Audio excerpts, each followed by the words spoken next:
We're the co-founders of Solar Cell Games and the creators of Smoke and Sacrifice. You play as Sachi. She's a mother and she's a farmer. She's a member of this seemingly idyllic rural farming community surrounded by frozen wasteland. And they are dependent on this incongruous steampunk-like technology. The firstborn child of every family is in fact sacrificed to the sun tree in order for the village to stay alive, basically. And part of the journey you go on in the game is to uncover the mystery of what actually happens to these children.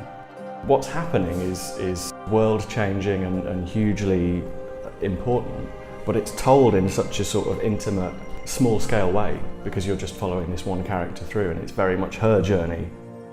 Each creature in the game lives in a balance with those that live around it. They eat each other, they consume plants and animals, they pollinate. Make babies. Make babies, is that how you meant to say? They do make babies. They reproduce, very mechanical. So it's not just random numbers, it's a real sense of the world changing and the story being unfurled as you progress through it. The Smoke is based on a fluid simulation which gives it a wonderfully gloopy feel. It changes the behaviour of creatures in the world, and it can also change the resources that you can get from them. They have to find ways to constantly protect themselves from it. I wanted a kind of rich, hand-illustrated look to the game. It's kind of sinister but believable. It has a kind of texture to it. It helps to immerse people in that world, in that universe that we wanted to create. We're excited to show you all the things that you can do in the game which we've not been able to show you yet. You can use elemental swords to set creatures on fire, freeze them to make them easy to kill. You can tame creatures by feeding them their favourite food, which causes them to fight on your side. So it's a survival RPG, but it's not a base building game, and it's not a game where you feel vulnerable and weak the entire time. The action side of the game gets really intense and becomes a really important part of the experience, actually.